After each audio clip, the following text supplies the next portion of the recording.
ওকে।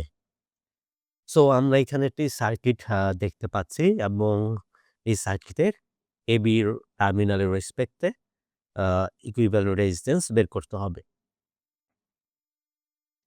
So আমরা যদি এই সার্কিটটা একটু খেয়াল করি, আ সো কি করা যাচ্ছে দেখেন, আমরা কি করতে পারি এই সার্কিটের ক্ষেত্রে? আ দেখেন, আমরা কি করব এই ধরনের সার্কিটের ক্ষেত্রে টেকনিকটা হচ্ছে একদম এন্ড থেকে আমরা হচ্ছে আ সলিউশন করার চেষ্টা করব। এন্ড থেকে মানে একদম সব শেষের প্রান্তগুলো থেকে সার্কিটগুলোকে ছোট করে নিয়ে আসার চেষ্টা করব। হ্যাঁ? মিনিমাইজ করার চেষ্টা করব। সো এখানে দেখতে সার্কিটটা অনেক একটু কমপ্লেক্স লাগছে। সো আমরা একদম ডেড এন্ড এ যাই। তো ডেড এর যে বা শেষ প্রান্তে যে সার্কিটটা সেটা হচ্ছে সাপোজ ধরেন এতটুকু। হুম? এতটুকু।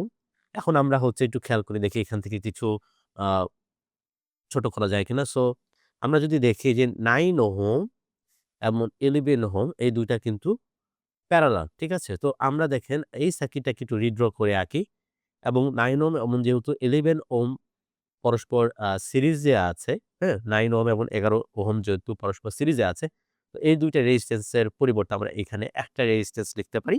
যেহেতু সিরিজে সো নতুন রেজিস্ট্যান্স এর ভ্যালু হবে এই ২ টার যোগফল that means 11 plus 9 which is 20। So আমরা সার্কিটটাকে রিড্র করি।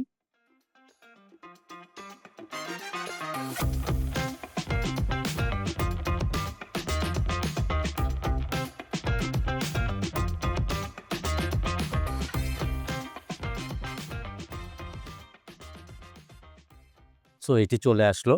হ্যাঁ? এবং আমরা যদি আরেকটু খেয়াল করি দেখেন, এই প্রান্ত এবং এই প্রান্ত কিন্তু কমন এই ৩ টা রেজিস্ট্যান্স এর জন্য। সো আমরা বলতে পারি ৪, ৫ এবং ২০ তারা পরস্পর কি অবস্থায় রয়েছে? তারা পরস্পর প্যারালাল অবস্থায় রয়েছে। সো আমরা এই ৩ টা রেজিস্ট্যান্স এর বদলে এখন আমরা একটা রেজিস্ট্যান্স লিখতে পারি।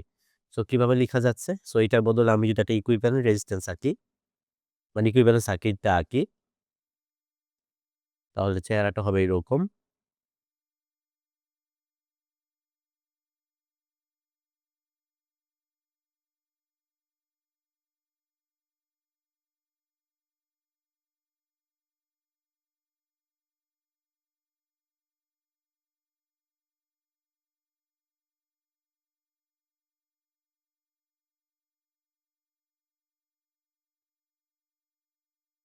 এবং এখানে একটা রেজিস্ট্যান্স বসবে।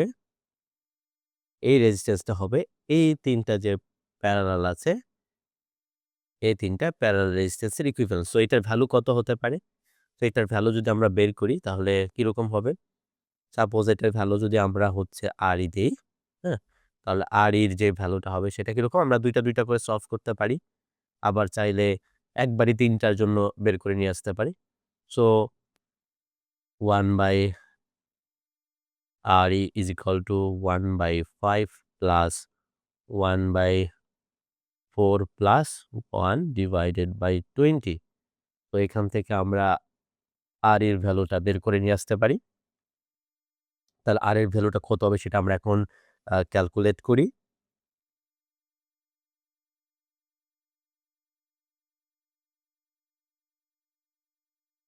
এখানে ভ্যালুটা আসবে হচ্ছে 2 ওহম। সো এটা আমরা লিখতে পারি 2 ওহম। এখন দেখেন ৮ এবং ২ এই ২ টা রেজিস্ট্যান্স কিন্তু আবার সিরিজ অবস্থায় রয়েছে। সো এই ২ টা রেজিস্ট্যান্স এর বদলে আমরা এখানে একটা সিঙ্গেল রেজিস্ট্যান্স দিয়ে আ প্রকাশ করতে পারি। সো আমরা এটা মুছে দিচ্ছি। ৮ এবং ২ রেজিস্ট্যান্স ছিল। সো আমরা ওই ২ টার বদলে এইখানে আমি আরেকটা রেজিস্ট্যান্স দিলাম। সেটা হবে ১০ ওহম। এবং ১০ ওহম এবং ১০ ওহম কিন্তু পরস্পর প্যারালাল অবস্থায় আছে। তাহলে তাদের পরিবর্তে আমরা আ কত লিখতে পারি? একটা রেজিস্ট্যান্স লিখতে পারি এবং তাদের ভ্যালু হবে কিরকম? যেহেতু ২ টা রেজিস্ট্যান্স আমার পরস্পর আ প্যারালাল অবস্থায় আছে এবং তারা পরস্পর সমান ভ্যালু। সো এই ক্ষেত্রে কি হবে? এদের ইকুইভ্যালেন্ট হবে এই যে, যেকোনো একটা ভ্যালুর মান যেহেতু পরস্পর ২ টার ভ্যালু মানই আমার সমান। যেকোনো একটা ভ্যালু লিখব ডিভাইডেড বাই যেহেতু ২ টা আছে সো ২ দিয়ে ভাগ করলে আমি ওইটার ইকুইভ্যালেন্ট রেজিস্ট্যান্স আমরা বের করতে পারব। সো ১০ কে যদি আমি ২ দিয়ে ভাগ করি তাহলে কিন্তু 5 চলে আসে। তাহলে আমরা কি করতে পারবো? আমরা এই ২ টা ১০ ওহমের পরিবর্তে আমরা এখানে একটা সিঙ্গেল রেজিস্ট্যান্স দ্বারা একে ডিফাইন করতে পারবো। যেটার ভ্যালু হবে কত? 5 ওহম। তাহলে দেখেন আমাদের কিন্তু সার্কিটটা ছোট হয়ে আসছে। এখন আমরা যদি একটু খেয়াল করি, এই ৫ এবং ২০ এই ২ টা কিন্তু আবার কি আছে? প্যারালাল অবস্থায় আছে। তাহলে এই ২ টা ইকুইভ্যালেন্ট ভ্যালু কত হবে? আমরা যদি এইটার ভ্যালুটাকে আমরা যদি আ RF দ্বারা প্রকাশ করি, তাহলে RF এর ভ্যালু হবে according to the principle of parallel elements, তাহলে কি হবে? ২০ × ৫ ডিভাইডেড বাই ২০ প্লাস ৫। তাহলে এটার ভ্যালু অ্যাকচুয়ালি কত আসে সেটা আমাদের এখন বের করতে হবে। ঠিক আছে? তাহলে এইটার ভ্যালু আসতেছে হচ্ছে 4 ওহম। তাহলে আমরা কি করতে পারছি? এই ২ টা রেজিস্ট্যান্সের বদলে আমরা এখানে একটা সিঙ্গেল রেজিস্ট্যান্স দ্বারা একে প্রকাশ করতে পারছি, যেটার ভ্যালু হচ্ছে 4 ওহম। আরেকটু খেয়াল করে দেখি, এই 6 ওহম এবং এই 4 ওহম কিন্তু পরস্পর কি অবস্থায় আছে? পরস্পর সিরিজে আছে। তাহলে আমরা এই ২ টা রেজিস্ট্যান্সের বদলে এখানে একটা সিঙ্গেল রেজিস্ট্যান্স দ্বারা একে ডিনোট করতে পারি এবং সেটার ভ্যালু হবে ৬ এবং ৪ এর যোগফলের সমান। সো আল্টিমেটলি ১০ আসবে। সো আমরা এই যে এটাকে আ ১০ দ্বারা রিপ্লেস করে দিলাম। এখানে ভ্যালু আসবে কত? ১০। ওকে, ১০ আসবে। এখন আমরা কি দেখতে পাচ্ছি? এই ১৫ ওহম এবং হচ্ছে এই ১০ ওহম কিন্তু তারা পরস্পর প্যারালাল অবস্থায় আছে।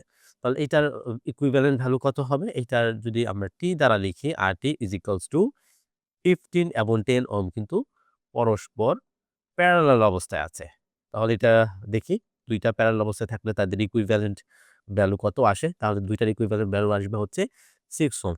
তাহলে আমরা এটা এই ২ টার পরিবর্তে একটা রেজিস্ট্যান্স লিখতে পারি। আ আমরা সার্কিটটাকে যদি রিড্র করি তাহলে এরকম হবে এবং ভ্যালু আসবে হচ্ছে 6 ওহম। তাহলে এখন দেখি আ এই ২ টা টার্মিনাল ছিল AB। সো 5, 6 এবং ৪ তারা পরস্পর, হ্যাঁ? তারা পরস্পর হচ্ছে কি সিরিজ অবস্থায় রয়েছে। সো AB টার্মিনালের রেসপেক্টে রেজিস্ট্যান্সের যে ভ্যালু হবে সেটা কত? ৩ টা রেজিস্ট্যান্সই পরস্পর সিরিজ অবস্থায় রয়েছে। ৩ টা রেজিস্ট্যান্স 5 ওহম, 6 ওহম, 4 ওহম পরস্পর সিরিজ অবস্থায় রয়েছে। সো আমরা ৩ টা রেজিস্ট্যান্স যোগ করলে আমরা AB টার্মিনালের রেসপেক্টে যে টোটাল ইকুইভ্যালেন্ট যে রেজিস্ট্যান্স সেটা আমরা বের করতে পারবো। তাহলে আসতেছে হচ্ছে কত? 50 ওহম আর AB এর ভ্যালু।